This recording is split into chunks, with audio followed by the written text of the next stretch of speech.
അസാബക ഇന്ന ദാലിക മിൻ അസ്മിൽ ഉമൂർ. ക്ഷമയെ പറ്റി പറഞ്ഞതാ സൂറത്തുൽ ലുഖ്മാൻ.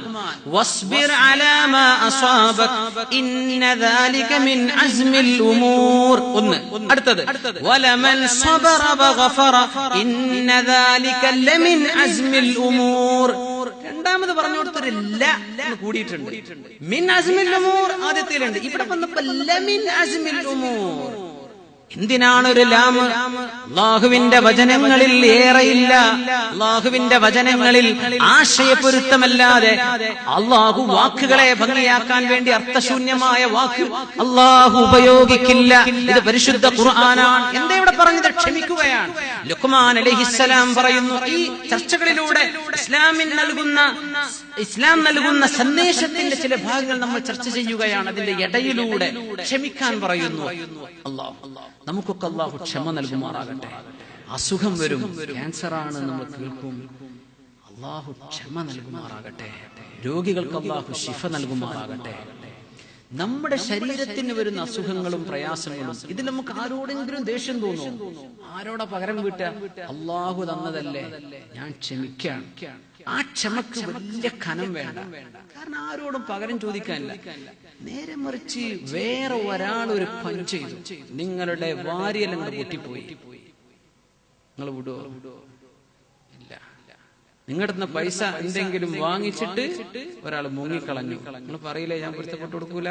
പൊരുത്തപ്പെട്ട് കൊടുക്കണം എന്നാ ഖുർആൻ പറയണത്. കഴിയാത്ത ആളാണെങ്കിൽ പൊരുത്തപ്പെട്ട് കൊടുത്തേക്കിട്ടാ. ബുദ്ധിമുട്ടാക്കി ഒരാൾ, അത് സഹിക്കാൻ കുറച്ച് പ്രയാസമാണ്. നമ്മളൊക്കെ ക്ഷമയെ പറ്റി പറയും അല്ലേ? ഒരു പ്രശ്നം വന്നാൽ നമുക്ക് അതൊന്നും ഓർമ്മ ഉണ്ടാവില്ല. എന്നോടങ്ങനെ ചെയ്തോ എന്നാ ഞാൻ കാണിച്ചു കൊടുക്കാം. ഇങ്ങനെ രണ്ട് ക്ഷമയുടെ വിഷയം. ഒന്ന്, അല്ലാഹു നിങ്ങളും തമ്മിലെ വിഷയം. നിങ്ങൾ പോയി കാല് വെച്ചു നിങ്ങൾ വീണു, ആരെ കുറ്റം പറയാൻ? നിങ്ങൾ പോകുന്നിടക്ക് ഒരാൾ കാലുകൊണ്ട് വള്ളി വെച്ച് വീഴ്ചി, അപ്പൊ നിങ്ങൾക്ക് അയാളോടൊരു ദേഷ്യം, ക്ഷമിച്ചു കൊടുക്കും. അവിടെ നല്ല ക്ഷമ വേണം. ഒരു ഉദാഹരണം പറഞ്ഞതാണ്. ഇനി ആയത്തിലേക്ക് വരും. എന്താ അല്ലാഹു പറയുന്നത്? ബിസ്മില്ലാഹിർ റഹ്മാനിർ റഹീം. വസ്ബിർ അലാ മാ അസ്വാബക. മോനെ, നിനക്ക് വരുന്ന മുസീബത്തുകൾ നീ ക്ഷമിക്കണം. ഇന്ന ദാലിക മിൻ അസ്മിൽ ഉമൂർ. അത് വളരെ പ്രയാസമേറിയ എന്നാൽ ഏറ്റവും നല്ല കാര്യമാണ്. താഴെ വരുന്നു. എന്താ? സംഘടനകളെ സംബന്ധിച്ച് പറഞ്ഞ ഭാഗമാണത്. അങ്ങനെ അക്രമങ്ങളും ദുൽമും ചെയ്യുമ്പോ വലമൻ സബറ വഗഫറ, ആരെങ്കിലും പുറത്തു കൊടുക്കുകയോ മാപ്പാക്കുകയോ ചെയ്യുമെങ്കിൽ ഇന്ന ദാലിക ലമിൻ അസ്മിൽ ഉമൂർ. അത് ഏറ്റവും നല്ല കാര്യം തന്നെയാണ്. മാപ്പ് ചെയ്ത് കൊടുക്കുകയാണെങ്കിൽ അത് ഏറ്റവും നല്ല കാര്യമാണ്. ആ ക്ഷമ കുറച്ച് കട്ടിയുള്ള ക്ഷമയാണ്. അപ്പൊ ലമിൻ എന്നല്ല എന്ന ഒരൊറ്റ അക്ഷരേ വന്നിട്ടുള്ളൂ. ആശയത്തിലെ വ്യത്യാസം എന്താണ്? ഖുർആൻ കണ്ടിട്ട് മുസ്ലിമായി വന്ന ആളാണ് ലിയോപോൾ വെയ്സ്. അദ്ദേഹം ഓസ്ട്രേലിയക്കാരനാണ്. ലിയോപോൾ വെയ്സ് അദ്ദേഹം ട്രെയിനിൽ യാത്ര ചെയ്തുകൊണ്ടിരിക്കുമ്പോൾ അദ്ദേഹം എന്നും ഒരു ബിസിനസ് പേഴ്സൺ, ഒരു പ്രൊഫഷണൽ. അബുദാബിയിലൊക്കെ നമ്മളൊക്കെ നേരം വെളുത്താൽ കോലം കിട്ടുന്ന നമ്മുടെ ആ ഒരു ജോലി രീതി അല്ലേ? ട്രെയിനിൽ, സിറ്റി ട്രെയിനിൽ യാത്ര ചെയ്യുമ്പോൾ അദ്ദേഹം എന്നും കാണും ഒരുപാട് പ്രൊഫഷണൽ ടൈയും കോട്ടൊക്കെ, പക്ഷെ ഭയങ്കര മ്ലാനത, മുഖത്തൊരു സമാധാനമില്ലാതെ ഇരിക്കുക. എല്ലാവരും വളരെ ഡെഡ് സൈലൻസ്, ആരും ഉണ്ടനില്ല, അവനവന്റെ കാര്യം നോക്കിയിട്ട് എന്തൊക്കെയോ ഒരു ടെൻഷൻ മുഖത്തുണ്ട്. എന്നാൽ അത് എന്താണെന്ന് അറിയാം. എന്നും ഇത് കാണുക. ഇത് പ്രൊഫഷണൽ ദുന്യാവിന് വേണ്ടി മരിക്കുന്നവന്റെ വിഷയം ഇതാണ്. ഒരിക്കലും സമാധാനം കിട്ടൂല. എന്റെ ബിസിനസ് നാളെ മറ്റേ കമ്പനിയായിട്ടൊന്ന് കോണ്ടാക്ട് ചെയ്യാൻ പറ്റണത് മറ്റേ ആളൊന്ന് അത് എടുത്തു മാറ്റോ, അതുകൊണ്ട് അതിന്റെ മുമ്പ് എനിക്ക് ആ ക്ലയന്റിനെ കിട്ടണം. ഇവന്റെ ടെൻഷൻ അതാണ്. ഷിപ്മെന്റ് ചെയ്ത വിഷയം എത്തിയോ ഇല്ലയോ ഇവന്റെ ടെൻഷൻ അതാണ്. എന്റെ സാലറി നാളെ കൂടൂലേ എന്നുള്ള വിഷയം അതാണ്. ഡേറ്റ് ആയിട്ടുണ്ട്, എന്റെ സാലറി വല്ലതും ഡിഡക്റ്റ് ആയി പോവോ എന്ന ഇങ്ങനെ മനുഷ്യൻ ദുന്യാവിനെ പറ്റി വേദാറിലാണ്. ഒരു ഖുദ്സിയായ ഹദീസിന്റെ മുഅ്മിനീങ്ങളെ അല്ലാഹു തആല പറയാണ്, എന്റെ ദാസനെ നീ നിന്റെ റിസ്കിനെ പറ്റി പേടിക്കണ്ട, അത് ഞാൻ നിനക്ക് തരും. ഞാൻ നിനക്ക് തരുന്നത് തൃപ്തിപ്പെട്ടാൽ ഞാൻ നിനക്കതിൽ ബറക്കത്ത് ചെയ്യും, നിന്നെ ഞാൻ ഇഷ്ടപ്പെടും. പക്ഷേ ഞാൻ നിനക്ക് തരുന്നത് നീ ഇഷ്ടപ്പെട്ടില്ലെങ്കിൽ വന്യമൃഗങ്ങൾ അന്നം തേടി കഷ്ടപ്പെടുന്ന പോലെ നിന്നെ ഞാൻ കഷ്ടപ്പെടുത്തും. എന്നിട്ട് നീ ചാടി വീണ് കിട്ടുന്നതോ ഞാൻ നിനക്ക് കണക്കാക്കിയതേ നിനക്ക് കിട്ടൂ. എന്റെ അടുത്ത് നിന്ദനായി പോവുകയും ചെയ്യും. ഏത് വേണം തീരുമാനിച്ചോ. അല്ലാഹ് പറഞ്ഞു, മനോഹരമാണ്. അല്ലാഹ് പറഞ്ഞു, മനുഷ്യ, ഇന്നത്തെ ഭക്ഷണം ഞാൻ ഏറ്റെടുത്തിട്ടുണ്ട്. നാളത്തെ ഭക്ഷണം നീ എന്നോട് ചോദിക്കല്ലേ. എന്തുകൊണ്ട്? നാളത്തെ ഇബാദത്ത് ഞാൻ നിന്നോട് ഇന്ന് ചെയ്യാൻ പറയുന്നില്ല. നീ ഇന്നത്തെ ചെയ്യുന്നുള്ളൂ. ഇന്നത്തെ ഭക്ഷണം ഞാൻ ഏറ്റെടുത്തിട്ടുണ്ട്. നാളത്തേത് ചോദിക്കല്ലേ. നാളത്തെ ഇബാദത്ത്, നാളത്തെ ആരാധന, നാളത്തെ ഇബാദത്ത് ഇന്ന് നീ പ്രീപോണ്ട് ചെയ്യണം, ഇന്ന് തന്നെ ചെയ്യണമെന്ന് ഞാൻ ചോദിച്ചിട്ടില്ലല്ലോ. അതുകൊണ്ട് നീ ബേജാറാവല്ലേ. സുബ്ഹാനല്ലാഹ്. ഇതാണ് റിസ്ക്, ഇസ്ലാമിന്റെ കാഴ്ചപ്പാട്. ലിയോപോൾ വെയ്സ് നോക്കുമ്പോ എല്ലാവർക്കും ഭയങ്കര സങ്കടം, മുഖത്തൊക്കെ ഒരു മ്ലാനത. അദ്ദേഹം വീട്ടിൽ ചെന്നു. തന്റെ ഭാര്യ എന്ന് ഇസ്ലാമിനടുത്ത് പഠിക്കുന്ന സമയമാണ്. അപ്പോ പരിശുദ്ധ ഖുർആനിന്റെ ഒരു കോപ്പി മേശപ്പുറത്തുണ്ട്. എടുത്തുങ്ങൾ നോക്കി. തുറന്ന് തന്നെ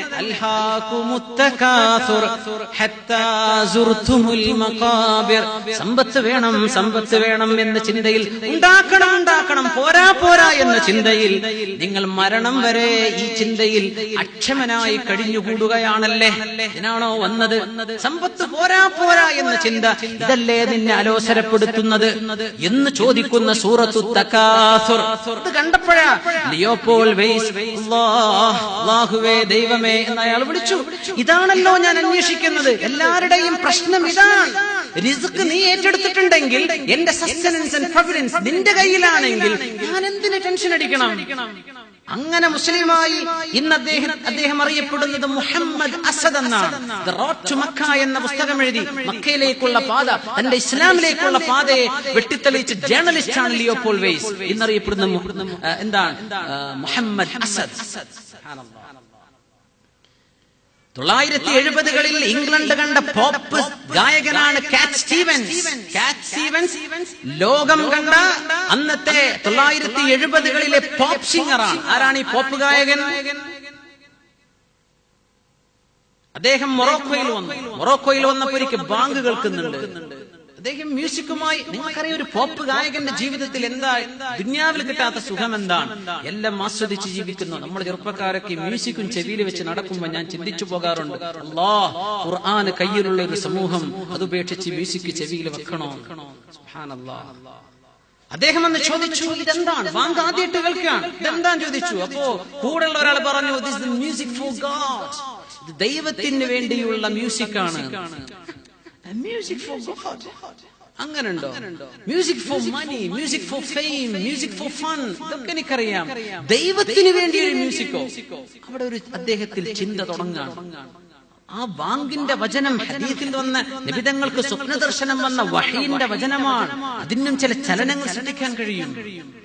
അദ്ദേഹം തന്റെ ഒരു ഹോളിഡേ, അദ്ദേഹം അത് പോയത് 1977 മൊറോക്കോയിൽ വന്ന് 1977 ഇന്ന് ജീവിച്ചിരിപ്പുള്ള ആളാണ്. 77 അദ്ദേഹം കാലിഫോർണിയക്കടുത്തുള്ള മാലിബു ദ്വീപിൽ അവിടെ അദ്ദേഹം ഒരു ഹോളിഡേ വെക്കേഷന് പോയപ്പോ കടലിൽ സ്വിമ്മിങ്ങിനിറങ്ങി, കുളിക്കാനിറങ്ങിയതാണ്. കുളിക്കാനിറങ്ങിയപ്പോ തിരമാല വന്ന് ഇയാൾ അങ്ങോട്ട് കൊണ്ടുപോയി കടലിലേക്ക്. ഒരൊറ്റ നിലവിളി, Oh my God, if you save me, I will work for you. അദ്ദേഹം ഇന്നും അത്ഭുതത്തിൽ, അഭിമാനത്തിൽ ഈ സംഭവം പറയുന്നു. പടച്ചവനെ, ദൈവമേ, അത് അല്ലാഹു ആണോ യേശു ആണോ ഒന്നും അദ്ദേഹക്കറിയില്ല. അല്ലാഹുവേ, നീ എന്നെ രക്ഷപ്പെടുത്തുകയാണെങ്കിൽ, ദൈവമേ, നീ എന്നെ രക്ഷപ്പെടുത്തിയാൽ ഞാൻ നിനക്ക് വേണ്ടി സേവനം ചെയ്യും. ആ പണി ഇന്ന് ചെയ്യുന്ന ഒരു മഹാനായ ദാഇയായി മാറിയിട്ടുണ്ട്. ഇന്ന് അദ്ദേഹത്തിന്റെ പേര് യൂസുഫുൽ ഇസ്ലാം എന്നാണ്. ഒരു തിരമാല കണ്ട് വന്ന അദ്ദേഹത്തെ കരയിലോട്ട് തള്ളിക്കൊണ്ടുവന്നു. അദ്ദേഹം മനസ്സിലാക്കി, ഇത് ദൈവികമാണ്, ഇത് അല്ലാഹുവിനെ ചെയ്യാൻ പറ്റുള്ളൂ. വീട്ടിൽ ചെന്നിട്ട് കിട്ടിയത് സൂറത്ത് യൂസുഫ്. സൂറത്ത് യൂസുഫ് ഇങ്ങനെ മറിച്ചു നോക്കി. യൂസുഫ് അലൈഹിസ്സലാമിന്റെ ചരിത്രം ഇത്ര മനോഹരമായി, ചാരിത്രശുദ്ധി, വ്യഭിചാരത്തിലേക്ക് പോകാതെ ശരീരത്തെ സൂക്ഷിക്കണമെന്ന് അല്ലാഹു ഒരു പ്രവാചകന്റെ ജീവിതത്തിൽ അനുഭവം മനോഹരമായി വിവരിച്ച രംഗം അദ്ദേഹം പറഞ്ഞു. ഇത് വായിച്ചപ്പോ ഞാൻ തോന്നി, ദിസ് ഈസ് ഡിവൈൻ, ഇത് ദൈവികമാണ്. ഒരു മനുഷ്യൻ ഇങ്ങനെ കഥ എഴുതാൻ കഴിയില്ല. സൂറത്ത് യൂസുഫ് കണ്ടുകൊണ്ടാണ് അല്ലാഹുവാണ് എന്റെ രക്ഷകൻ എന്ന് മനസ്സിലാക്കി ഇന്ന് ജീവിച്ചിരിപ്പുള്ള കാറ്റ് സ്റ്റീവൻസ്. സുബ്ഹാനല്ലാഹ്. ചിന്തിക്കുന്നവർക്ക് ഹക്ക് മനസ്സിലാകുന്നുണ്ട്, ചിന്തിക്കുന്നവർക്ക് ബോധ്യപ്പെടുന്നുണ്ട്. സ്കിപ്പ് എസ്റ്റസ് എന്ന് പറയുന്ന ഒരു പോപ്പ് പ്രൊട്ടസ്റ്റന്റ് ഫാമിലിയിൽ ജീവിച്ച അദ്ദേഹം ജീവിച്ചത് ഓഹിയോയിലാണ്. അമേരിക്കയിലെ ഓഹിയോയിൽ ജനിച്ച സ്കിപ്പ് എസ്റ്റസ്, അദ്ദേഹത്തിന്റെ പേരതായിരുന്നു അന്ന്. ഈജിപ്തുകാരനായ ഒരു മുഹമ്മദ് എന്ന ഒരു കൂട്ടുകാരനുണ്ട്, ബിസിനസ് പേഴ്സൺ. അയാളോട് ഇങ്ങനെ സംസാരിച്ചതാ, വെറുതെ അങ്ങനെ സംസാരിച്ചതാ അല്ല. അദ്ദേഹം പറഞ്ഞു, അള്ളാഹുവിനെ സംബന്ധിച്ച് പരിചയപ്പെടുത്തിയപ്പോൾ അദ്ദേഹം പറഞ്ഞു, എന്താണ് ഇസ്ലാം? അപ്പൊ ഇയാൾ ചോദിച്ചു, നിങ്ങളുടെ അന്ന് അദ്ദേഹം പ്രീസ്റ്റ് ആയിട്ട് ജോലി ചെയ്യുന്ന സമയ, പള്ളിയിലെ പ്രീസ്റ്റാണ്, പള്ളിയിലെ അച്ഛനാണെന്നൊക്കെ പറയില്ലേ. അദ്ദേഹം പറഞ്ഞു, ഇസ്ലാം എപ്പോഴും ഏറ്റവും നല്ലത് സ്വീകരിക്കണമെന്ന് പറയുന്ന മതമാണ്. നിങ്ങളുടെ ക്രിസ്ത്യാനിസം ഇസ്ലാമിനേക്കാളും ശരിയാണെങ്കിൽ ഞാൻ അങ്ങോട്ട് വരാം, ഒന്ന് പറഞ്ഞരി എന്താണ് ക്രിസ്തുമത വിശ്വാസം? അദ്ദേഹം പറഞ്ഞു, എന്താ പറയാ, കല്യാണത്തിന് ഇങ്ങനെയാണ്, ശവസംസ്കാരം ഇങ്ങനെയാണ്, ജനിച്ചാൽ ഒരു മാമോദിസ, ഇതല്ലാതെ ഇതാണ് ജീവിതം. നിങ്ങളുടെ ബിസിനസ്സിൽ ഇത് പറ്റും, ഇത് പാടില്ല, ഇന്നതേ ചെയ്യാവൂ, ഇങ്ങനെ ജീവിത നിയമങ്ങൾ പറയുന്ന അതും ദൈവം എങ്ങനെ, അല്ലാഹു എങ്ങനെ ഇത് പറയുന്നത് എനിക്ക് പറഞ്ഞു കൊടുക്കാൻ കഴിഞ്ഞില്ല. അദ്ദേഹം പറയാണ്, അദ്ദേഹം ഇന്ന് മുസ്ലിമാണ്, ദാഇയാണ്, യൂസുഫ് എസ്റ്റസ് എന്നാണ് അദ്ദേഹത്തിന്റെ ഒരുപാട് യൂസുഫ്മാർ. മാർക്ക് ഹാൻസൺ എന്ന് പറയുന്ന ക്രിസ്ത്യാനിയാണ്. ഇന്ന് ലോകമറിയപ്പെടുന്ന അഹ്ലുസുന്നത്ത് വൽ ജമാഅത്തിന്റെ വലിയൊരു ആലിമായി, തസൗഫും ഷാദുലി ത്വരീഖത്തിന്റെ ഒരു മുരീദുമായിട്ടൊക്കെ ജോലി ചെയ്യുന്ന അല്ലെങ്കിൽ ജീവിക്കുന്ന വലിയ ആലിം, ഇന്ന് ഇസ്ലാമിലേക്ക് കൺവേർട്ട് ചെയ്തിട്ട് ദീനിനെ ഇത്രയധികം അടുത്തു പഠിച്ച, ഉസൂലുകൾ പഠിച്ച പണ്ഡിതനുണ്ട്. അദ്ദേഹത്തിന്റെ പേരാണ് ഹംസ യൂസുഫ്. അദ്ദേഹം ഇന്ന് ഇസ്ലാം പഠിപ്പിച്ചുകൊണ്ടിരിക്കുകയാണ്. മുമ്പത്തെ പേരെന്താ? അദ്ദേഹത്തിന്റെ വൈഫ് ഉണ്ടായിരുന്നു എലീലി ഹാൻസൺ. അവരിന്ന് അവരുടെ പേര് ഉമ്മു യഹ്യ. അവര് മുസ്ലിമാണ്. സുബ്ഹാനല്ലാഹ്. ഇസ്ലാം എനിക്ക് സത്യം അറിയണമെന്നറിഞ്ഞവരുടെ മുമ്പിലാ ഒന്നും ഇസ്ലാം പിശുക്ക് കാണിച്ചിട്ടില്ല, സ്വീകരിച്ചു. അത് ഹൃദയത്തോട് സംവദിക്കുകയാണ്, കൽബിനോടാ സംവാദനം. ദേഷ്യപ്പെടുന്ന ആളോടും ഖുർആനിന്റെ ഒത്തുമതി. കുട്ടിക്കും ഖുർആൻ മനസ്സിലാകുന്നുണ്ട് അല്ലേ? ഒരു രാജാവിനോട് പറയേണ്ടത് അല്ലാഹു ആ ശൈലി ഉപയോഗിക്കുള്ളൂ. വൃത്യനോട് പറയുന്നതും അതേ ശൈലിയാണ്, ഒരേ ശൈലി. എന്ത് മൂഡിലായാലും ഇത് മനസ്സിലാകും, ഇതുകൊണ്ട് ചലനുണ്ടാക്കും. അത് ഖുർആനിന്റെ മറ്റൊരു ഇജാസാണ്. അൽ മശാഇറുൽ ബശരിയ്യ, മനുഷ്യന്റെ കോൺഷ്യൻസിലേക്ക്, മനുഷ്യന്റെ മനസ്സിന്റെ ഉള്ളിലേക്ക് കടന്നു ചെല്ലാൻ ഏത് മൂഡിലായാലും പ്രശ്നമില്ല. അതാണ് ഖുർആൻ. ഉദാഹരണം, ഉമർ ഫാറൂഖ് റളിയല്ലാഹു അൻഹു അല്ലാഹുവിന്റെ റസൂലിനെ വധിക്കണം എന്ന് തീരുമാനിച്ചു പോയ പ്രവാചകരുടെ അനുയായിയായി മാറിയ ഉമർ ഫാറൂഖ് റളിയല്ലാഹു അൻഹു നബിനെ കൊല്ലണമെന്ന് ചിന്തിച്ചു പോകുമ്പോഴല്ലേ ഒരാൾ വഴിയെന്ന് പറഞ്ഞത്, നിങ്ങളുടെ സഹോദരി ഫാത്തിമ ബിൻതുൽ ഖത്താബ് മുസ്ലിമത്താണ്, അവരെ പോയി നന്നാക്കിയിട്ട് പോരെ നിങ്ങൾ നബിയെ കൊല്ലാൻ? അങ്ങനെ തിരിച്ചുപോയി ചെന്ന് അവര് ഖുർആൻ ഓതാൻ, ഫാത്തിമ എനിക്കത് തരൂ എന്ന് പറഞ്ഞു. തരാൻ പറ്റില്ല, നിങ്ങൾ അവിശ്വാസിയാണ്, അതുകൊണ്ട് നിങ്ങൾ കുളിച്ച് ശുദ്ധിയായിട്ട് വരണം. കുളിച്ചു, ശുദ്ധിയായിട്ട് വന്നു. ദേഷ്യമുള്ള ഉമർ ഫാറൂഖ് റളിയല്ലാഹു അൻഹു അതങ്ങോട്ട് എടുത്തു നോക്കി, മാ അൻസൽനാ അലൈക്കൽ ഖുർആന ലിതഷ്ഖാ. ഇത് മനുഷ്യന്റെ വചനമല്ലല്ലോ, ഇത് മനുഷ്യന് പറയാൻ കഴിയില്ലല്ലോ. ദേഷ്യമുള്ള ആളിന്റെ ഹൃദയത്തെ ചലിപ്പിച്ചു സൂറത്തു ത്വാഹ, അല്ലാഹുവിന്റെ വചനം.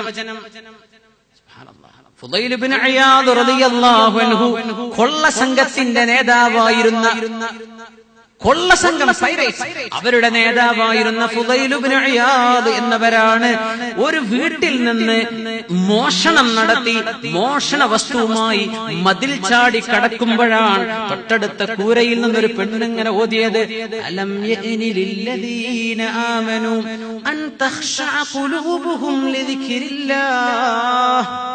ഖുർആൻ ഓതുമ്പോൾ തജ്വീദ് അനുസരിച്ച് ഓതണം എന്ന് പറയാൻ കാരണം അതാണ്. അത് പത്രം വായിക്കുന്ന പോലെ ഓതാൻ പാടില്ല. അതിന് വറത്തിലിൽ ഖുർആന തർതീല, അത് ഓതുന്ന രീതിയിലേ ഓതാവൂ. അത് പഠിപ്പിച്ചു റസൂലുള്ളാഹി സ്വല്ലല്ലാഹു അലൈഹി വസല്ലം. എന്താണ് ആ സ്ത്രീ ഓതിയത്? അലം യഅനി ലില്ലദീന ആമനു, സത്യവിശ്വാസികൾക്ക് സമയമായിട്ടില്ലയോ, അൻ തഖ്ശഅ ഖുലൂബുഹും ലിദിക്രില്ലാഹ്, അല്ലാഹുവിനെ ഓർത്ത് തിന്മ ചെയ്യുന്നവനെ പേടിക്കാൻ നേരമായിട്ടില്ലേ?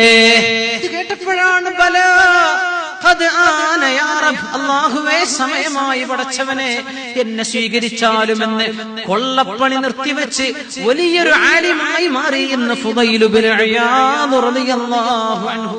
സുബ്ഹാനല്ലാഹ്. മോഷ്ടാവിന്റെ മനസ്സിലേക്കും ചലനം ചെയ്തത് വിശുദ്ധ ഖുർആൻ. അർത്ഥമറിയേണ്ട ആവശ്യം പോലും ഉണ്ടായിരുന്നില്ല. തുഫൈലുദ് ദൗസി എന്നവർ മക്ക കാണാൻ വന്നവരാണ്, കഅബ പ്രദക്ഷിണം ചെയ്യാൻ വന്നവരാണ്. അതൊന്നും ഒരു ചരിത്രവും നിഷേധിക്കാത്ത സംഭവങ്ങളല്ലേ? ഖുറൈശികൾ പറഞ്ഞു, ഇദ്ദേഹമെങ്ങാനും ഖുർആൻ കേട്ടാൽ മുഹമ്മദ് നബി സല്ലല്ലാഹു അലൈഹി വസല്ലമ തങ്ങളുടെ ദീനിലേക്ക് അങ്ങോട്ട് ചേർന്നു പോകും, അതുകൊണ്ട് ഇവരെ കേൾക്കാൻ സമ്മതിക്കരുത്. അവർ തീരുമാനിച്ചു. ചെവിയിൽ പഞ്ഞി വെച്ച് വിട്ടു. കഅബം തവാഫ് ചെയ്യാൻ വേണ്ടി പോയപ്പോ, കഅബം സർക്കിൾ ചെയ്യാൻ പോയപ്പോ സുബ്ഹാനല്ലാഹ്, അവിടെയുണ്ട് അഷ്റഫുൽ ഖൽഖ് സല്ലല്ലാഹു അലൈഹി വസല്ലം പരിശുദ്ധ ഖുർആൻ ഇങ്ങനെ പ്രാർത്ഥനയിൽ ഓതിക്കൊണ്ടിരിക്കുകയാണ്. പെട്ടെന്ന് ചെവിയിലെ പഞ്ഞെടുത്തു. ഇതെന്തൊരു മധുരമുള്ള വചനങ്ങൾ, ഞാനൊന്ന് ചെന്നിരിക്കട്ടെ, ഒന്ന് അടുത്ത് ചെന്നിരുന്നു. കുറെ അങ്ങ് കേട്ടു. ഇതെന്താ? ഇതാരുടെ വചനമാണ്? ഇത് അല്ലാഹുവിന്റെ വചനമാണ്. ഇത് ലോകാവസാനം വരെ നിലനിൽക്കാൻ പോകുന്ന മുഅ്ജിസത്താണ്, അമാനുഷിക സിദ്ധിയാണ്, അമാനുഷിക കഴിവാണ്. മഹാനായ തുഫൈലുദ് ദൗസി റളിയല്ലാഹു അൻഹു ഇസ്ലാം വിശ്വസിച്ചത് അവിടെയാണ്. നോക്കണം, സുബ്ഹാനല്ലാഹ്. ചലനമുണ്ടാക്കാൻ കഴിയും. ഒരു വാക്കും വെറുതെയല്ല, ഒന്നുപോലും വെറുതെയല്ല. അസ്മഈ എന്നവർ, അദ്ദേഹം അറബ് പണ്ഡിതനാണ്. അസ്മഈ എന്നവർ, അദ്ദേഹം ഹിജ്റ 2-3 നൂറ്റാണ്ടിൽ ജീവിച്ച വലിയ പണ്ഡിതനാണ്. അദ്ദേഹം ഇങ്ങനെ ഖുർആൻ ഓതുകയാണ്. എന്താ ഓതുന്നത്? ഒരായത്ത്. അടുത്തൊരു ഭാഷ അറിയാത്ത, എഴുത്തും വായനയും അറിയാത്ത ഒരു ഇല്ലിറ്ററേറ്റ്, ഒരു കാടൻ അറബി എന്ന് പറയാം, അറാബി അടുത്തിരിക്കുന്നുണ്ട്. നമ്മളങ്ങനെ ഒരു മൂളിപ്പാട്ട് പാടുന്ന പോലെ മഹാന്മാരൊക്കെ ഒന്ന് ഖുർആനാ ഓതുക. അവരങ്ങ് ഖുർആൻ ഓതി. എന്താ ഓതിയത്? വസ്സാരിഖു വസ്സാരിഖതു ഫഖ്തഉ ഐദിയഹുമാ ജസാഅൻ ബിമാ കസബാ നകാലം മിനല്ലാഹ് വല്ലാഹു ഗഫൂറുർ റഹീം. അറബി നിങ്ങളിപ്പോ എന്താ ഓതിയത്? ഞാൻ ഖുർആൻ. ഇതാരുടെ വാക്കാണ്? അല്ലാഹുവിന്റെ വാക്കാണ്. നിങ്ങൾ ഒന്നുകൂടെ ഓദിക്കാൻ. അപ്പോ അസ്മഈ എന്നവർ, അദ്ദേഹം പണ്ഡിതനായിരുന്നു, പക്ഷെ ഓർമ്മയില്ലാതെ ഒരു തെറ്റ് പറ്റിയിട്ടുണ്ട് ഇവിടെ. ഒന്നും കൂടി ഓതി. വസ്സാരിഖു വസ്സാരിഖതു, മോഷണം ചെയ്യുന്ന ആണായാലും പെണ്ണായാലും മോഷണം ചെയ്യുന്നവർ, ഫഖ്തഉ ഐദിയഹുമാ, കോടതിയിൽ വിഷയമെത്തിയാൽ ജഡ്ജ് അവരുടെ കൈമുറിക്കാനുള്ള നിയമമിറക്കും. ജസാഅൻ ബിമാ കസബാ, അവർ ചെയ്തതിനുള്ള പ്രതിഫലമാണത്. നകാലം മിനല്ലാഹ്, അല്ലാഹുവിൽ നിന്നുള്ള ശിക്ഷയുമാണ്. അസ്മഈ എന്താ ഓതിയത്? വല്ലാഹു ഗഫൂറുർ റഹീം, അല്ലാഹു പുറത്തു കൊടുക്കുന്നവനും കാരുണ്യവാനുമാണല്ലോ. ആയത്ത് എങ്ങനെയാ? വല്ലാഹു അസീസുൻ ഹകീം, അല്ലാഹു ഏറ്റവും വലിയ അഭിമാനമുള്ള സർവശക്തനാണ്, അവൻ തന്ത്രജ്ഞനുമാണ്.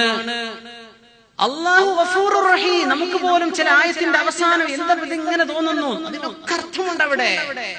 അറാബി പറഞ്ഞു, ഇപ്പൊ നിങ്ങൾ ഓതിയത് കറക്റ്റാണ്. വല്ലാഹു അസീസുൻ. അറാബി നിങ്ങൾ ഖുർആൻ പഠിച്ചിട്ടുണ്ടോ? ഇല്ല. പിന്നെ എങ്ങനെ നിങ്ങൾക്കിത് മനസ്സിലായത്? എടോ, കൈ മുറിക്കണം എന്ന് പറഞ്ഞു, ഇത് അവനുള്ള ശിക്ഷയാണെന്നും പറഞ്ഞു, ഇത് അള്ളാഹ് ഇഷ്ടല്ല എന്നും പറഞ്ഞു. എന്നിട്ട് അള്ളാഹ് പുറത്തു കൊടുക്കും, കാരുണ്യവാനാണെന്ന് അവസാനം പറഞ്ഞ അള്ളാഹ് മുറിക്കാൻ പറയേണ്ട ആവശ്യമുണ്ടോ? വല്ലാഹു അസീസുൻ ഹകീം. അള്ളാഹ് മുറിക്കാൻ പറഞ്ഞാൽ അത് ആർക്കും ചോദ്യം ചെയ്യാവതല്ല. അവന്റെ നിയമത്തിൽ അള്ളാഹുവിന് ചില യുക്തി ഉണ്ടാവും, നമുക്ക് മനസ്സിലാവില്ല. അപ്പോഴല്ലേ ആ ആശയം തന്നെ യോജിക്കുന്നുള്ളൂ. ഇങ്ങനെ കൈമുറിക്കണം എന്ന് പറഞ്ഞിട്ട് അള്ളാഹ് പുറത്തു കൊടുക്കുന്നു പറയേ. ആശയം കണ്ടപ്പോ മനസ്സിലായി ഇത് ഖുർആനല്ല, എന്തോ തെറ്റുപറ്റിയിട്ടുണ്ട് എന്ന്. സുബ്ഹാനല്ലാഹ്, സുബ്ഹാനല്ലാഹ്. ഒരുപാട് വിഷയങ്ങളുണ്ട് മുഅ്മിനീങ്ങളെ. അല്ലാഹു തആല പറയുന്നുണ്ട് സഖാഹും റബ്ബുഹും ശറാബൻ തുഹൂറാ. സ്വർഗ്ഗത്തിലെത്തിയാൽ അല്ലാഹു മധുരപാനീയങ്ങൾ നൽകും. അല്ലാഹു നമുക്കെല്ലാം അത് എമ്പാടും നൽകുമാറാകട്ടെ. സ്വർഗ്ഗത്തിന് വേണ്ടിയാണ് മുഅ്മിനീങ്ങളെ നമ്മൾ ഇരിക്കുന്നത്. നേരം വൈകിട്ടും നിങ്ങളെ കാത്തിരിക്കുന്നത്. ഒന്ന് ദുആ ചെയ്ത് ഈ സദസ്സിന്റെ ഒരു ബറക്കത്ത് കിട്ടി പോകാനാണ്. അല്ലാഹു നമുക്ക് സ്വർഗ്ഗലോകത്ത് തൻ സഹായം നൽകുമാറാകട്ടെ. മുഅ്മിനീങ്ങൾ ഒരു അല്പനേരം കൂടെ ക്ഷമിക്കണം. സഖാഹും റബ്ബുഹും ശറാബൻ തുഹൂറാ. അല്ലാഹു ഏറ്റവും നല്ല പാനീയം അവരെ കുടിപ്പിക്കും സ്വർഗ്ഗത്തിൽ. പിന്നെ പറഞ്ഞു وَأَلَّذِ اسْتَقَامُوا عَلَى الطَّرِيقَةِ لَأَسْقَيْنَاهُمْ مَاءً غَدَقًا. സത്യസരണിയിൽ സത്യത്തിന്റെ മാർഗത്തിൽ അവർ നിലനിന്നാൽ അല്ലാഹു അവർക്ക് നല്ല ശുദ്ധവെള്ളം മഴ വർഷിപ്പിച്ചു കൊടുക്കും. ദുന്യാവിലെ മഴ പെയ്തപ്പോ എന്താ പറഞ്ഞത്? കുടിപ്പിക്കുന്ന അർത്ഥം. സഖാഹും എന്ന് പറഞ്ഞു. സ്വർഗത്തിൽ കുടിപ്പിക്കുന്നു പറഞ്ഞപ്പോ സഖാഹും, ദുന്യാവിൽ കുടിക്കുന്നു പറഞ്ഞപ്പോ അസ്ഖൈനാഹും. രണ്ടും പരിഭാഷ നോക്കിയാൽ നിങ്ങൾക്ക് മഴ വർഷിപ്പിക്കും, വെള്ളം തരുന്നേ കാണുള്ളൂ.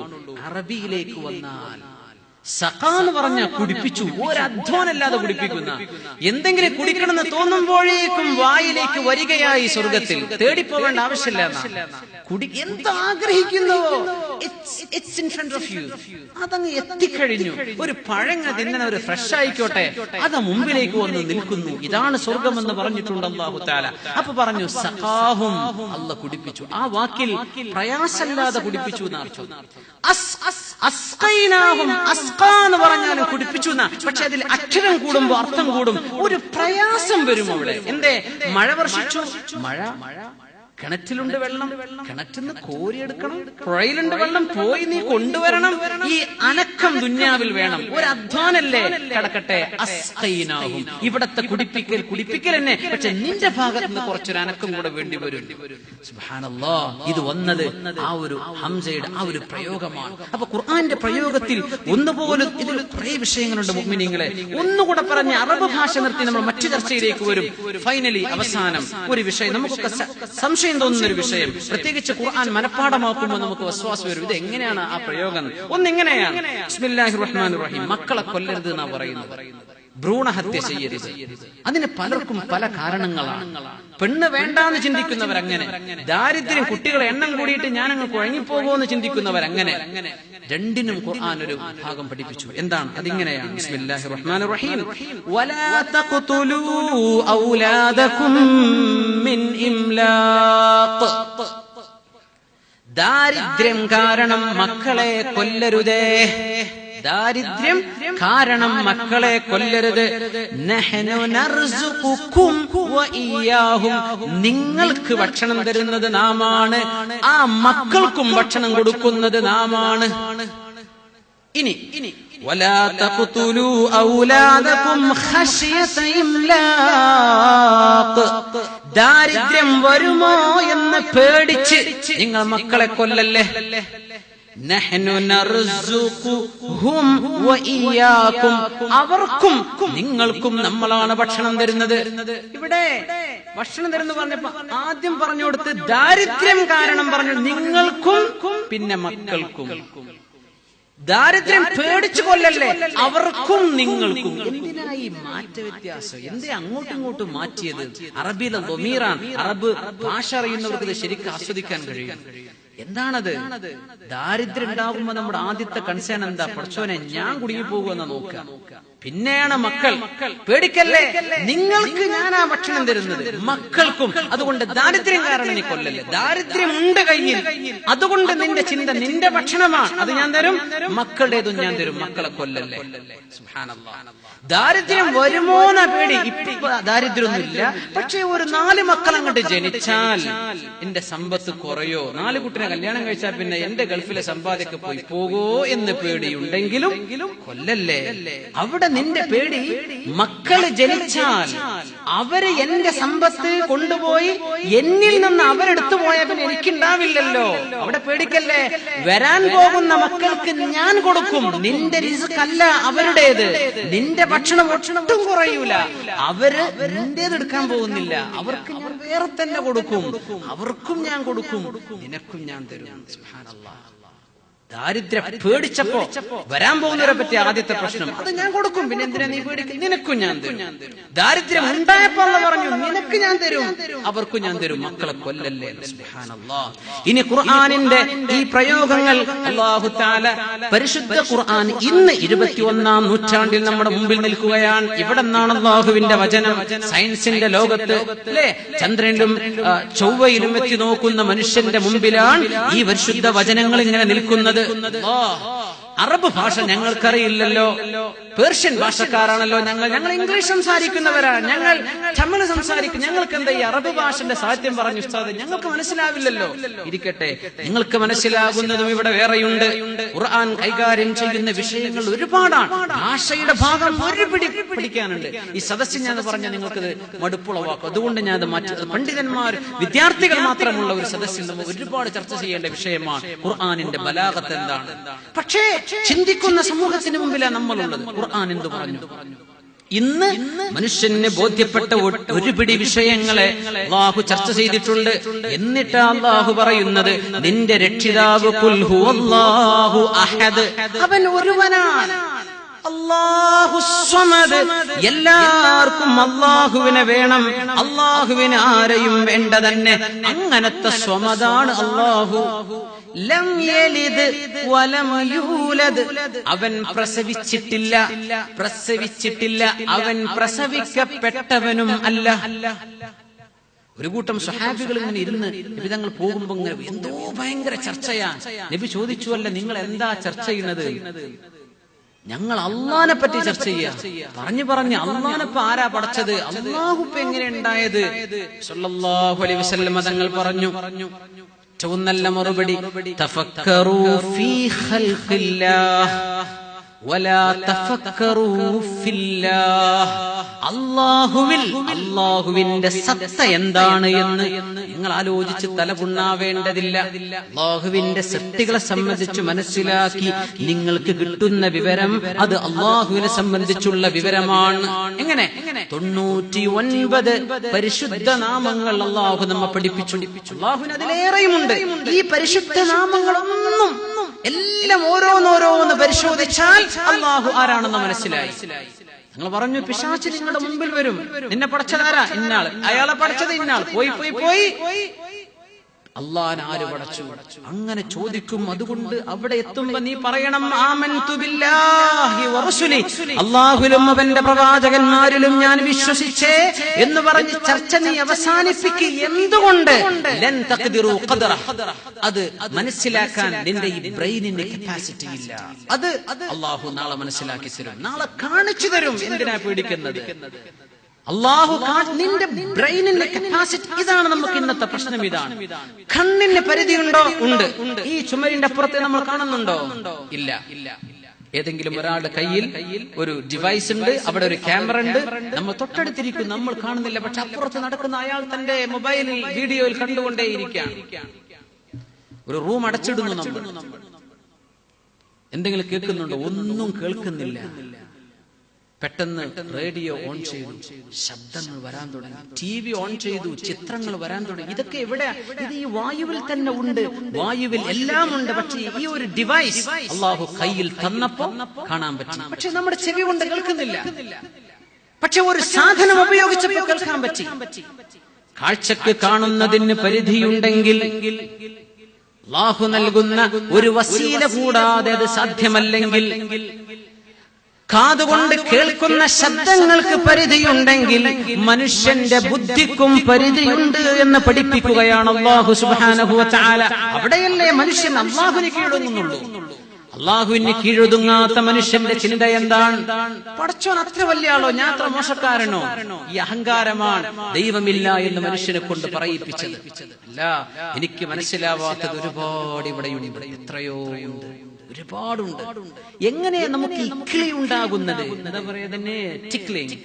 എങ്ങനെയാ ഇക്ലി ഉണ്ടാകുന്നത് എന്ന് ഇന്ന് സയൻസിന് വിശദീകരിക്കാൻ പറ്റിയിട്ടില്ല. ചിന്തിച്ചിട്ടുണ്ടോ? എങ്ങനെയാ ഈ കോട്ടുവായ, ഒരാള് കോട്ടുവായ ഇട്ടാതെ ചെയിനായിട്ട് എല്ലാരും കോട്ടുവായ ഇടും.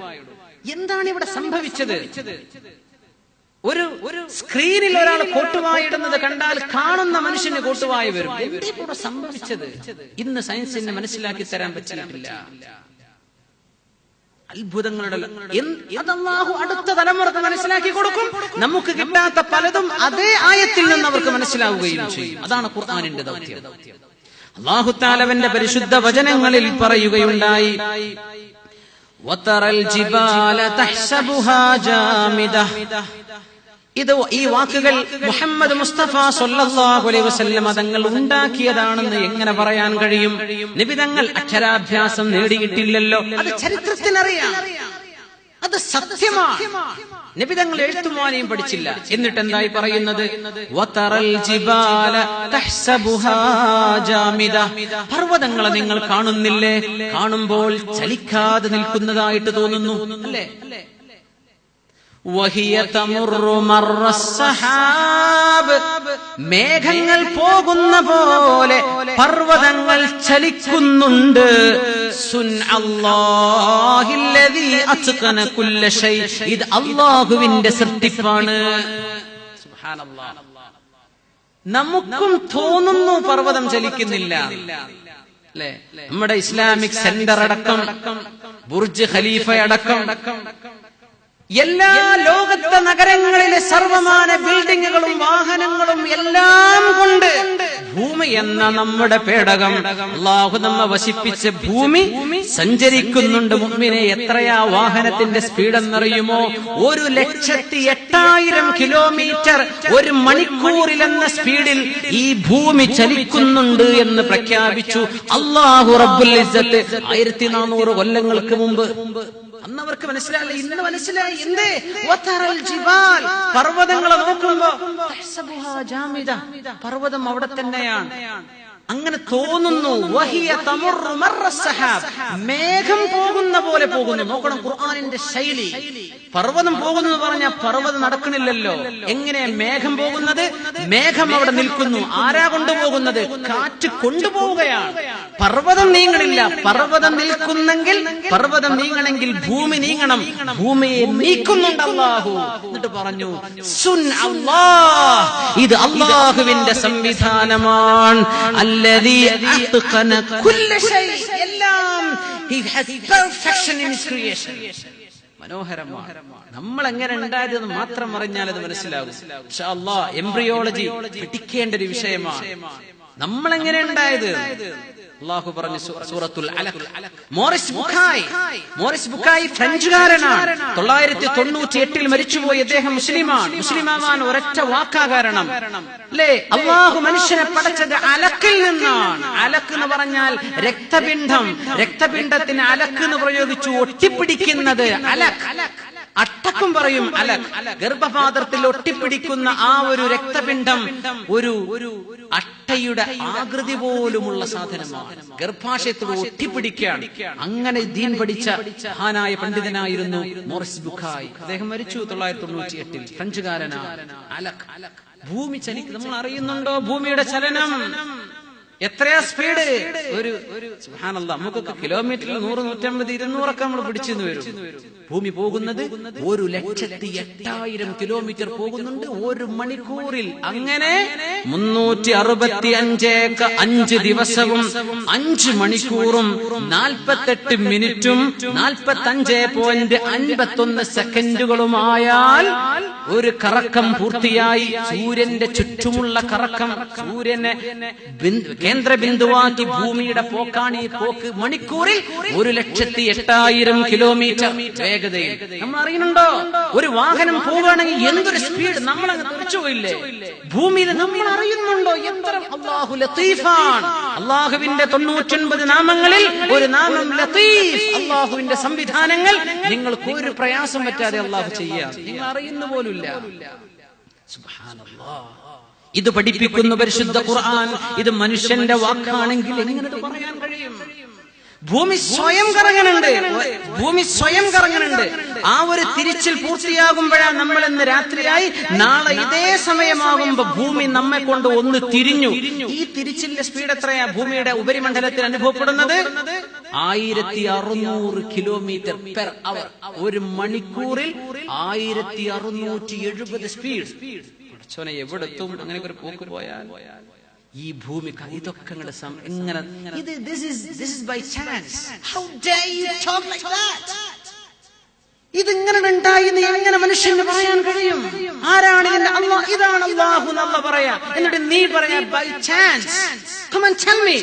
ഇത് അങ്ങനെ ഉണ്ടായി നീ പറയും. ഒരു ടിഷ്യൂ ഉണ്ടാക്കിയ ആളുണ്ട്, കമ്പനിയുണ്ട്, അല്ലേ? ഇതുണ്ടാക്കിയവർ ഇങ്ങനെ ഈ പ്രപഞ്ചം ഇങ്ങനെ മനോഹരമായി സംവിധാനിച്ച അല്ലാഹു ഇല്ല എന്ന് മനുഷ്യ നിനക്ക് എങ്ങനെ പറയാൻ കഴിയും? അല്ലാഹ് ചോദിക്കുകയാണ്. وجعل القمر فيهن نورا وجعل الشمس سراجا. ചന്ദ്രൻ പ്രകാശമാണ്, സൂര്യൻ വിളക്കാണ്. നമ്മൾ സയൻസിന്റെ ചില ഭാഗങ്ങൾ പറയുന്നു. സൂര്യനെ സംബന്ധിച്ച് പറഞ്ഞു വിളക്ക്, സിറാജ്, വിളക്ക് എന്ന് പറഞ്ഞു. അത് കത്തുന്നതാണ്. ചന്ദ്രനെ പറ്റി പറയുമ്പോഴൊക്കെ നൂറിനെ പറയുള്ളൂ, പ്രകാശം. എന്തേ? ചന്ദ്രൻ പ്രകാശിക്കുന്നില്ല. ഇനി മറ്റൊരു അത്ഭുതം അല്ലാഹുവിന്റെ മറ്റൊരു ആയത്തിൽ നമ്മൾ ചർച്ച വെച്ച് സമയമില്ലാത്തതുകൊണ്ട് മാറ്റിവെക്കുന്നു. ഭൂമി കഴിഞ്ഞാൽ ഈ സൂര്യപ്രകാശം ഒരു ഗോളത്തിലും അനുഭവപ്പെടുന്നുമില്ല, ചന്ദ്രനിലല്ലാതെ. അങ്ങോട്ട് പോയാൽ പിന്നെ ഇരുട്ടാണ്. ഇത് പറയുന്നുണ്ട് പരിശുദ്ധ ഖുർആൻ. സുബ്ഹാനല്ലാഹ്. ഇത് 1400 കൊല്ലം മുമ്പത്തെ ഖുർആനിന്റെ പ്രഖ്യാപനമാണ്. ഇന്ന് മനസ്സിലായ യാഥാർത്ഥ്യങ്ങൾ.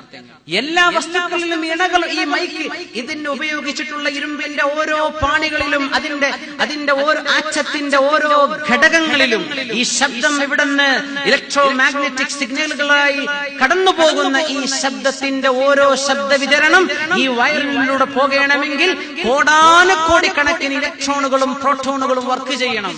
ആണും പെണ്ണും എന്ന് പറഞ്ഞ പോലെ നെഗറ്റീവ് പോസിറ്റീവ് ചാർജുകൾ എല്ലാറ്റിലും. ഇത് പറഞ്ഞത് സൂറത്ത് യാസീനല്ലേ? നമുക്കറിയില്ലേ ആയത്ത്? ബിസ്മില്ലാഹിർ റഹ്മാനിർ റഹീം. സുബ്ഹാനല്ലദീ ഖലഖൽ അസ്വാജ കുല്ലഹാ. എല്ലാറ്റിലും ഇണകളെ പടച്ചവനാണ് അല്ലാഹു. മിമ്മാ തുംബിതുൽ അർളു. ഭൂമി പുറപ്പെടുവിക്കുന്ന ചെടികളിലുണ്ട് ആണും പെണ്ണും. ചെടികളിൽ നിങ്ങളുടെ ശരീരത്തിൽ തന്നെയും നിങ്ങൾക്കറിയാത്ത പലതിലും ഇണകളുണ്ട് കേട്ടോ. Negative and positive. ഇത് അന്ന് പറഞ്ഞു കൊടുത്ത അവർ എന്ത് ഖുർആൻ ഞങ്ങൾക്ക് തിരിയുന്നില്ലേ എന്ന് പറഞ്ഞ് ദീനിൽ വന്നവർ തിരിച്ചോടിയേനേന. അതുകൊണ്ട് ഖുർആൻ അവർക്ക് മനസ്സിലാകുന്നവർ അവർ മനസ്സിലാക്കി വെച്ചു. കാലം കഴിയുന്നതോ ഇനിയും അതേ ആയത്തിൽ നമുക്ക് ഇന്ന് മനസ്സിലാകാത്തത് ഒരുപാട് പഠിക്കാനുണ്ട്. ഏറ്റവും വലിയ സംവിധാനം നമ്മൾ കമ്പ്യൂട്ടർ എന്ന് പറയും. എന്ത് കമ്പ്യൂട്ടർ ആര് കണ്ടുപിടിച്ചു? മനുഷ്യന്റെ ബ്രെയിൻ, മനുഷ്യന്റെ തലച്ചോറല്ലേ കമ്പ്യൂട്ടർ ഉണ്ടാക്കിയത്, അല്ലെ? മനുഷ്യന്റെ തലച്ചോർ. എത്രയാ അതിന്റെ കപ്പാസിറ്റി? അത്ഭുതങ്ങളിൽ അത്ഭുതമാണ്. വലഖദ് കറംനാ ബനീ ആദം. ആദം സന്തതിയെ നാം വല്ലാതെ ബഹുമാനിച്ചിട്ടുണ്ട് എന്ന് പറഞ്ഞു. ലതർകബുന്ന തബഖൻ അൻ തബഖ്. പടിപടിയായി മനുഷ്യൻ കയറി ചെല്ലുമെന്ന് ഖുർആൻ പറഞ്ഞു. ഒരുപക്ഷേ മനുഷ്യന്റെ ഘട്ടം ഘട്ടമായ ഈ ബൗദ്ധികമായ പുരോഗതി അതുകൊണ്ട് ലക്ഷ്യമാക്കിയിട്ടുണ്ടോ അല്ലാഹുവിന്റെ വചനം? അല്ലാഹു അഅലം. ഘട്ടങ്ങളിലായിട്ട് നമുക്കിത് മനസ്സിലാവുന്നത്. മനുഷ്യൻ ഈ ബ്രെയിൻ എന്താണ്? ഈ തലച്ചോറ്.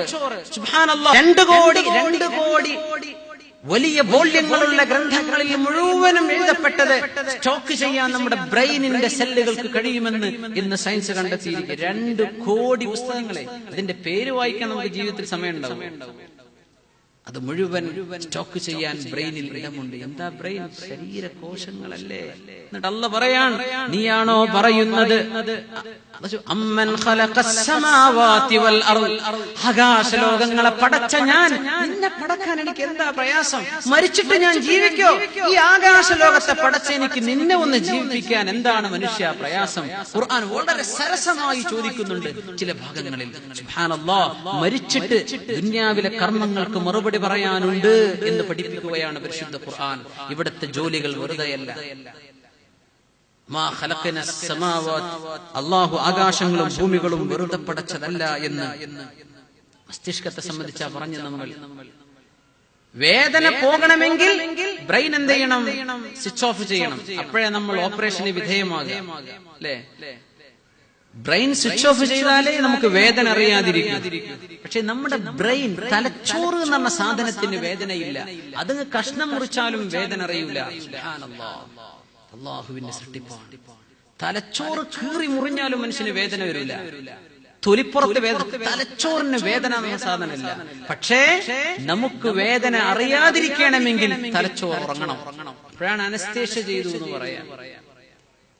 ഇങ്ങനെ വലിയൊരു അത്ഭുതം. തലച്ചോറ് നമുക്ക് വിവരം തരണം. ഇരിക്കുന്ന മുഴുവൻ ആളുകളും നമുക്കൊന്ന് എഴുന്നേൽക്കണമെങ്കിൽ നമ്മുടെ തലച്ചോറിന്റെ ഉള്ളിൽ ഞാൻ എഴുന്നേൽക്കട്ടെ എന്നാണ് തോന്നുമ്പോഴേക്കും കാല് പൊന്തി, നമ്മുടെ ശരീരം പൊന്തി, നമ്മൾ നടന്നു. എന്തേ ഏത് സ്വിച്ചാണ് നമ്മൾ ഓണാക്കിയത്? ഞാൻ എഴുന്നേൽക്കട്ടെ എന്ന ഒരു ഇറാദത്ത്, ഒരു ഉദ്ദേശം മാത്രമേ ഉണ്ടായിട്ടുള്ളൂ ബ്രെയിനിൽ. നമ്മൾ എഴുന്നേറ്റില്ലേ, നമ്മുടെ കാല് നടന്നില്ലേ, നമ്മൾ അറിഞ്ഞോ ഇതൊക്കെ പ്രവർത്തിക്കണമെങ്കിൽ എത്രയെല്ലാം സ്വിച്ച് ഓൺ ചെയ്യണമെന്ന്? ഇങ്ങനെയുള്ള മനുഷ്യൻ എങ്ങനെ അല്ലാഹു തആല ഇല്ലെന്ന് പറയും? അതുകൊണ്ട് അല്ലാഹു ചോദിക്കുകയാണ്, ബിസ്മില്ലാഹിർ റഹ്മാനിർ റഹീം. മുഅ്മിനീങ്ങളെ, നമുക്ക് കാര്യങ്ങൾ മനസ്സിലാക്കി ഹിദായത്തിൽ ജീവിക്കാൻ അല്ലാഹു തൗഫീഖ് ചെയ്യുമാറാകട്ടെ. വജഅല ലകുമുസ് സമഅ വൽ അബ്സാറ വൽ അഫ്ഇദ.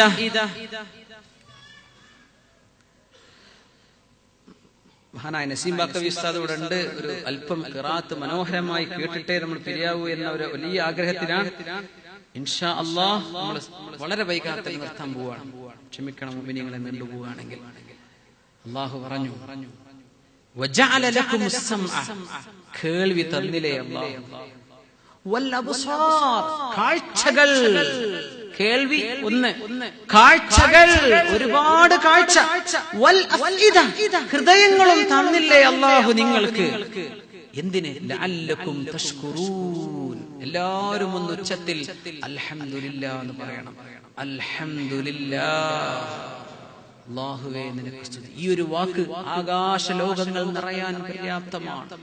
അല്ലാഹുവിന് അത്രമേൽ ഇഷ്ടമുള്ള വചനമാണ്. എന്തിന്? കേൾവിക്ക്. ചെവി കേൾക്കാതെ ജനിക്കുന്ന ഒരു കുഞ്ഞിന് സംസാരിക്കാൻ പറ്റൂല.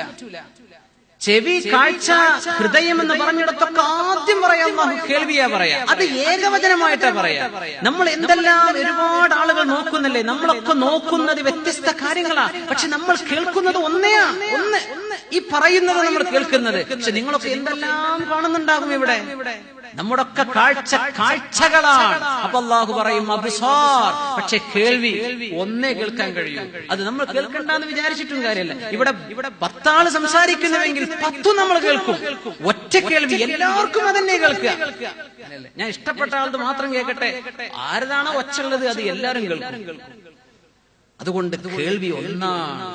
കാഴ്ചകൾ അല്ലാഹുവിന്റെ പ്രയോഗത്തിൽ സമഅ മുഫ്രദാണ്, ഏകവചനമായിട്ടാണ് സമഅ പറയാ. കാഴ്ച പറയുമ്പോൾ പ്ലൂറലായിട്ട് പറയാ. ഒരു വിഷയം കൂടെ പറയണം. എന്താണ് നമ്മുടെ ഈ ഹൃദയം, ഖൽബ്? ഈമാൻ ഇവിടെയാണ്. ഖൽബ് ഒറ്റക്ക് ചർച്ച ചെയ്യേണ്ട ഒരു ഭാഗമാണ്. എന്താണ് ബ്രെയിനും എന്താണ് ഹൃദയം? ഹൃദയത്തിലാണ് ഈമാൻ എന്ന് ഖുർആൻ പറയുന്നു. ഹൃദയമാണ് നിങ്ങളെ ഈമാനിലേക്ക്. അത്തഖ്വ ഹാഹുന, the consciousness of God is here. ഇവിടെയാണ് തഖ്വ, ഇവിടെയാണ് അല്ലാഹുവിനെ സംബന്ധിച്ചുള്ള ബോധം എന്ന് ഹൃദയത്തിലേക്ക് ചൂണ്ടിയിട്ടുണ്ട് അഷ്റഫുൽ ഖൽഖ് സ്വല്ലല്ലാഹു അലൈഹി വസല്ലം. അത് ഇന്ന് നടക്കുന്ന ഒരു ചർച്ചയാണ്. ബ്രെയിൻ സെല്ല് പോലെ മനുഷ്യന് കമാൻഡ്സ് കൊടുക്കാനുള്ള ഭാഗം മനുഷ്യന്റെ ഹൃദയത്തിലുണ്ട് എന്ന പഠനം നടക്കുന്നു. ഇൻഷാ അല്ലാഹ് നമ്മുടെ കാലഘട്ടത്തിൽ അല്ലെങ്കിൽ അടുത്ത് വരാൻ പോകുന്ന തലമുറ അതാണ് മനസ്സിലാക്കാൻ പോകുന്നത്. ഹൃദയം കൊണ്ട് ആലോചിക്കുന്നില്ലേ എന്ന് ഖുർആൻ പല സ്ഥലത്തും ചോദിച്ചിട്ടുണ്ട്. അതിന് ചർച്ച നടക്കുകയാണ്. 250 ഗ്രാമേ നമ്മുടെ ഹൃദയത്തിന്റെ വലുപ്പം, അത്രേ തൂക്കുള്ളൂ. 250-300 ഗ്രാം ചെറിയ സാധനം. ഉമ്മയുടെ വയറ്റിൽ കിടക്കുന്ന നമുക്ക് 22 ദിവസം പ്രായമായപ്പോഴേക്കും മിടിക്കാൻ തുടങ്ങിയ ഹൃദയമാണിത്. എത്ര? 22 ദിവസം, ഒരു മാസമായിട്ടില്ല ഉമ്മയുടെ ഗർഭാശയത്തിൽ. അവിടെ മുതൽ ഈ ഇരിക്കുന്ന നമ്മുടെ ഹൃദയമൊക്കെ മിടിക്കാൻ തുടങ്ങിയിട്ടുണ്ട്. മുഅ്മിനെ അറിഞ്ഞു, അല്ലാഹു നന്ദി ചെയ്യണില്ലേ എന്ന് പറഞ്ഞ ഭാഗമാണിതൊക്കെ. എന്താണ് ഈ ചിന്ത? ലോകത്ത് അക്രമവും അരാജകത്വവും തോന്നിവാസവും ഇതാണോ ലോകം? മനുഷ്യന്റെ ബ്രെയിൻ ഉപയോഗിക്കുന്നില്ലേ? നിന്റെ ഹൃദയം അത്ഭുതമല്ലേ?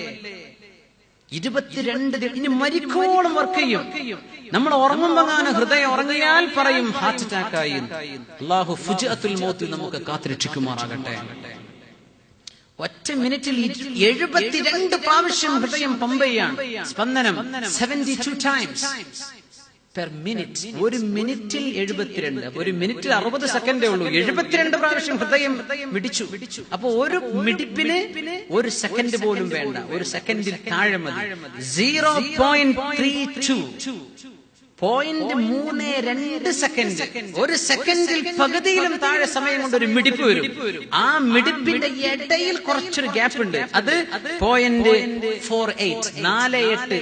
അതായത് ഒരു സെക്കൻഡിന്റെ പകുതിയോളം വരുന്ന സമയം ഒന്ന് റെസ്റ്റ് എടുക്കും ഹൃദയം. എന്നിട്ട് അടുത്ത മിടിപ്പ്. ഇങ്ങനെ മിടിക്കുന്ന ഹൃദയം നമ്മൾ വിചാരിക്കും റെസ്റ്റ് എടുക്കണില്ല. ഹൃദയത്തിന്റെ റെസ്റ്റ് 2 മിടിപ്പുകൾക്കിടയിലാണ്. ഓരോ 32 സെക്കൻഡ്, ഒരു സെക്കൻഡിന്റെ പകുതിയിൽ താഴെ 0.32 ഹൃദയം മിടിക്കുന്നുണ്ട്. പിന്നെ ഒരു ചെറിയൊരു വിശ്രമം 0.48. അത് മതി ഹൃദയത്തിന് വിശ്രമിക്കാൻ. വിശ്രമം എടുത്തു ഹൃദയം. അങ്ങനെ ഹൃദയം പമ്പ് തന്നെയാണ്. ബ്രെയിൻ പോലും, തലച്ചോറ് പോലും നിലച്ചാൽ തലച്ചോറിന്റെ കമാൻഡ് പോലും ആവശ്യമില്ലാതെ വർക്ക് ചെയ്യുന്ന അല്ലാഹു സൃഷ്ടിച്ച അത്ഭുതമല്ലേ മനുഷ്യന്റെ ഹൃദയം. ഹൃദയത്തിലേക്ക് പോകുന്ന എല്ലാ ഞരമ്പും മുറിച്ചിട്ടാലും ഹൃദയം വർക്ക് ചെയ്യും. അതുകൊണ്ടാണ് നമ്മൾ ഹൃദയത്തിൽ സർജറി ചെയ്യുന്നത്. ഹൃദയം സ്വയം പ്രവർത്തിക്കാനുള്ള സിദ്ധി. ഇതൊക്കെ നമ്മൾ ബയോളജിയിൽ പഠിക്കേണ്ട വിഷയങ്ങളാണ്. ഹൃദയം റെസ്റ്റ് എടുക്കുന്നത് നമ്മൾ മൊത്തത്തിൽ പറയും.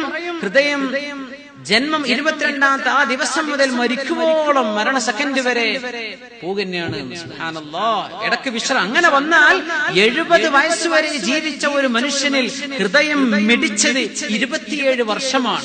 43 വർഷം ഹൃദയം വിശ്രമത്തിലായിരുന്നു. 70 വയസ്സ് നമുക്ക് പ്രായമുണ്ടെങ്കിൽ നമ്മുടെ ഹൃദയം വർക്ക് ചെയ്ത് സ്പന്ദിച്ച സമയം 27 വർഷം മാത്രമാണ്.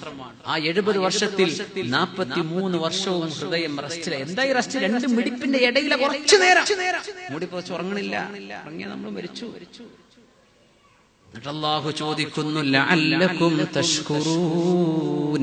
ഇത് പടച്ച അല്ലാഹുവിന് നിങ്ങൾ നന്ദി ചെയ്യുന്നില്ലേ? യാ റബ്ബി ലകൽ ഹംദ് യാ അല്ലാഹ്. അല്ലാഹുവേ നിനക്ക് സ്തുതി പടച്ചവനെ. കണ്ണിങ്ങനെ ഇമ വെട്ടുകയാണ്. കണ്ണിങ്ങനെ ഇമ വെട്ടുന്നു. കണ്ണിൽ വെള്ളം, കണ്ണിൽ കണ്ണുനീർ ഉൽപ്പാദി. എന്തിനാ കണ്ണുനീര്? കണ്ണിന് പറ്റാത്ത എന്തെങ്കിലും വന്നാൽ ഉടനെ കഴുകുകയാണ്. കണ്ണുനീര് വേണം. കഴുകി ശുദ്ധിയാക്കിക്കൊണ്ടിരിക്കുകയാണ്. കണ്ണിലേക്ക് സാധനങ്ങൾ വരുന്നു. നമ്മുടെ കോർണിയുടെ മധ്യഭാഗത്ത് നമ്മുടെ കൃഷ്ണമണി എന്ന് പറഞ്ഞ പ്യൂപ്പിൾ, അതിന്റെ ഉള്ളിലൂടെ കടന്ന് അല്ലാഹു തആല വസ്തുക്കൾ നമ്മുടെ ബ്രെയിനിലേക്ക് വിവരം കൊടുത്ത് ഞാൻ ഈ കാണുന്നത് ഇന്നതാണെന്ന് എപ്പോഴതൊക്കെ മനസ്സിലാക്കണത്? സെക്കൻഡിൽ 10,000 അംശത്തിനുള്ളിൽ കാര്യം നടന്നില്ലേ? എന്താണ് ഈ കാഴ്ച? അത്ഭുതമല്ലേ? കാഴ്ച തന്നത് അല്ലാഹു അല്ലേ? ആ നിഅമത്ത് മരണം വരെ അല്ലാഹു നമുക്ക് നിലനിർത്തി തരുമാറാകട്ടെ. കേൾവി, കേൾക്കൽ മാത്രമല്ല, നമ്മുടെ ബാലൻസ്. ഇതിന്റെ ഉള്ളിൽ കിടക്കുന്ന 3 സെമി സർക്കുലർ കനാലുകളുണ്ട്. നമ്മുടെ കോക്ലിയയുടെ മേൽഭാഗത്തുള്ള അർദ്ധവൃത്തമുള്ള 3 കനാലുകൾ. ഇതങ്ങോട്ട് ബ്ലോക്കായാൽ നിൽക്കുന്ന മനുഷ്യൻ വീഴും. നമ്മുടെ ബാലൻസ് 2 ചെവികളിലൂടെയാണ്. കേൾക്കുന്നത് വേറെ, അതിന്റെ മറ്റു വിഷയങ്ങൾ. ഇങ്ങനെയൊക്കെയാണെങ്കിലും ഖുർആൻ പറഞ്ഞു അല്ലാഹു ഇല്ല എന്ന് പറയുന്ന മനുഷ്യൻ ഇവിടെ വരും. കൺക്ലൂഡ് ചെയ്യാം. അല്ലാഹു മനുഷ്യരൂപത്തിലാണ് എന്ന് പറയുന്നവർ വരും. അല്ലാഹു തആലയുടെ എക്സിസ്റ്റൻസ് നിഷേധിക്കുന്നവർ വരും. ചാൾസ് ഡാർവിന്റെ വരവ് ഇസ്ലാം അല്ലാഹു പറഞ്ഞ വചനങ്ങളുടെ ഏറ്റവും വലിയ പ്രഖ്യാപനമാണ് എന്ന് നമുക്ക് ഇവിടെ മനസ്സിലാക്കാൻ കഴിയും. എന്താണ് അല്ലാഹു പറയുന്നത്? ബിസ്മില്ലാഹിർ റഹ്മാനിർ റഹീം. ما أشهدتهم خلق السماوات والأرض ولا خلق أنفسهم وما كنت متخذ المضلين عضدا. കേട്ടു പരിചയമുള്ള ആയത്താണല്ലോ. സൂറത്തുൽ കഹ്ഫ് വെള്ളിയാഴ്ച ഓതിയ സൂറയാണ്. മനുഷ്യൻ വെറുതെ ഉണ്ടായതാന്ന് പറയും. ആകാശഭൂമികൾ ഇത് എങ്ങനെ തന്നെയാണെന്ന് പറയും. പ്രകൃതിയാന്ന് പറയും. മനുഷ്യൻ കൊരങ്ങെന്നാന്ന് പറയും. ഇതൊക്കെ പറയുന്നവർ മുദല്ലീൻ, പിഴപ്പിക്കുന്ന ആളുകൾ ഇവിടെ വരും. ഖുർആന്റെ പ്രയോഗം നോക്കണം. വലാകിന്ന അക്സറന്നാസി ലാ യഅലമൂൻ. നിങ്ങൾ ഓതിയിട്ടില്ലേ? നമുക്ക് നിർത്താനുള്ള ഒരു അലാമ ഇൻഷാ അല്ലാഹ് അല്പനേരം കൂടെ. വലാകിന്ന അക്സറന്നാസി ലാ യഅലമൂൻ. ഖുർആന്റെ പ്രയോഗം അധികം ആളുകൾക്കും അറിയില്ല. അല്ലാഹുവിനെ പറ്റി അറിയില്ല. സുബ്ഹാനല്ലാഹ്. ലോകത്തുള്ള മുസ്ലിമാണോ കൂടുതൽ, അമുസ്ലിമാണോ കൂടുതൽ? മുസ്ലിം എണ്ണത്തിൽ നമുക്ക് അല്പുണ്ടെങ്കിൽ പോലും പ്രാക്ടീസ് ചെയ്യുന്ന മുസ്ലിമീങ്ങൾ കുറവാണ്. നിരീശ്വരവാദമല്ലേ എന്ന് ലോകത്തെ ഖുർആൻ പറയുന്നു. അധികം ആളുകളും ചിന്തിക്കുന്നില്ല. അങ്ങനെ ഒരു പ്രയോഗം ഖുർആനിൽ വന്നാൽ അധികം ആള് മുസ്ലിം ന്യൂനപക്ഷമാണെന്നും ബഹുഭൂരിപക്ഷം കുഫറിന്റെ ആളുകളാണെന്നും വരണം. അപ്പോഴല്ലേ ആ വാക്ക് ശരിയാവുള്ളൂ. അപ്പോഴല്ലേ അക്സറന്നാസ് അധികം ആളും ചിന്തിക്കണില്ല. അന്ന് ഇതല്ലേ നടക്കുന്നത്. അതാണ് എന്താണ് ആയത്ത് പറയുന്നത്? മാ അശ്ഹത്തുഹും ഖൽഖസ് സമാവാതി വൽ അർളി, ആകാശഭൂമികളെ പടച്ചത് എങ്ങനെയാണെന്ന് മനുഷ്യന് ഞാൻ കാണിച്ചു കൊടുത്തിട്ടില്ല. വലാ ഖൽഖ അൻഫുസിഹിം, അവരെ തന്നെ എങ്ങനെയാ പടച്ചതെന്ന് ഞാൻ കാണിച്ചു കൊടുത്തിട്ടില്ല. ഞാൻ എങ്ങനെ ഉണ്ടായത് ഞാൻ കണ്ടോ? ഷേക്സ്പിയർ മാക്ബത്തിൽ പറയുന്നുണ്ട്, മനുഷ്യന്റെ it's a great skill of God that no one can see his face but in a mirror. പടച്ചതമ്പുരാന്റെ വല്ലാത്തൊരു വികൃതിയാണ്. നമ്മുടെ മുഖം കാണണമെങ്കിൽ നമുക്കൊരു കണ്ണാടി വേണം. അല്ലാതെ നമ്മുടെ മുഖം കണ്ണ് റിവേഴ്സ് വെക്കാൻ പറ്റുമോ? കാണാൻ കഴിയില്ല. അള്ളാഹ് പറയുന്നത് അതുപോലുമല്ല ഇവിടെ. നിന്റെ ജന്മം എങ്ങനെയാണെന്ന് നിനക്ക് ഞാൻ കാണിച്ചു തന്നിട്ടില്ലല്ലോ, പിന്നെ എന്തിനാണ് നീ അതിനെ കുറിച്ച് ചർച്ച ചെയ്യുന്നത്? ഞാൻ പറഞ്ഞു ആദം അലൈഹിസ്സലാമാണ് ആദ്യ മനുഷ്യനെന്ന്. കുരങ്ങല്ല, വാലുമുറിഞ്ഞുണ്ടായതല്ല. ആദം നബി അലൈഹിസ്സലാമിനെ പടച്ചു മണ്ണിൽ നിന്ന്. പിന്നെ പറഞ്ഞു ത്വീൻ, മണ്ണിലേക്ക് വെള്ളം ചേർത്താൽ കുഴച്ചു കഴിഞ്ഞാൽ അതാണ് ത്വീൻ. പിന്നെ പറഞ്ഞു മിൻ ഹമഇൻ മസ്നൂൻ, ആ വെള്ളവും മണ്ണും കൂടിച്ചേർന്നതിനെ വഴുവഴുപ്പായി ഒരു ഷേപ്പ്, ഒന്ന് ആകൃതി എടുക്കാനുള്ള പരുവത്തിലേക്ക് മാറിയാൽ അതിനെപ്പറ്റി പറയും ഹമഇൻ മസ്നൂൻ. പിന്നെ അല്ലാഹ് പറഞ്ഞു മിൻ സ്വൽസാലിൻ കൽ ഫഖാർ, മുട്ടിയാൽ ശബ്ദിക്കുന്ന ഉറച്ച ഒരു മണ്ണിൽ നിന്ന്. ഫനഫഖ്തു ഫീഹി മിർ റൂഹി, പിന്നെ നാം ആത്മാവ് ഊതുകയാണ് ഉണ്ടായത്. അങ്ങനെയാ മനുഷ്യരുണ്ടായത്. ഇത് നീ കാണാത്ത വിഷയമാണ് മനുഷ്യ. അതുകൊണ്ട് ഞാൻ പറഞ്ഞു തരാം. അപ്പൊ പറയാണ്, നീ എങ്ങനെയാ കുരങ്ങുന്നുണ്ടായി എന്ന് പറയുന്നത്? എങ്ങനെയാണ് ഡാർവിനിസം നീ പറയുന്നത്? അതുകൊണ്ട് അല്ലാഹു പറഞ്ഞു വമാ കുന്തു മുത്തഖിദൽ മുദില്ലീന അബുദാ, ഇങ്ങനെ അല്ല എന്ന് വഴിപിഴപ്പിക്കുന്ന ആളുകളുണ്ട്, അവരുടെ മാർഗം ഞാൻ സ്വീകരിക്കില്ല എന്ന് പറയണം നബിയേ. അത് ഇന്നാണ് അർത്ഥം വെച്ച് നോക്കി. സൃഷ്ടിപ്പ് ഇങ്ങനെയാണെന്ന് അല്ലാഹ് പറഞ്ഞിട്ട് അല്ല എന്ന് വഴിതെറ്റിപ്പിക്കുന്നവർ ഇവിടെ വരാനുണ്ട്. അത് ഞാൻ സ്വീകരിക്കുന്നില്ല എന്ന് പറയൂ നബിയെ. ഇത് നമ്മളൊക്കെ പറയണം. ഡാർവിനിസം വിശ്വസിക്കുന്ന ഒരാൾ കുഫ്റാണ് വിശ്വസിക്കുന്നത്. മഅദല്ലാഹ്. 16 ലവണങ്ങളുണ്ട് മണ്ണിൽ, ഓക്സിജൻ മുതൽ മാംഗനീസ് വരെ. ഫലപുഷ്ടിയുള്ള മണ്ണിൽ അതുണ്ട്. ശരീരത്തിലും ഈ 16ഓളം ലവണങ്ങളുണ്ട്. മരിച്ചാൽ എന്താ ലോകത്ത് വലിയ ചർച്ച നടക്കുന്ന, ആദ്യം അല്ലാഹു വസ്തു ഉണ്ടാക്കിയത്, പിന്നെയാണോ റൂഹ് ഊതിയത്? അല്ല, റൂഹ് ആദ്യം ഉണ്ട്.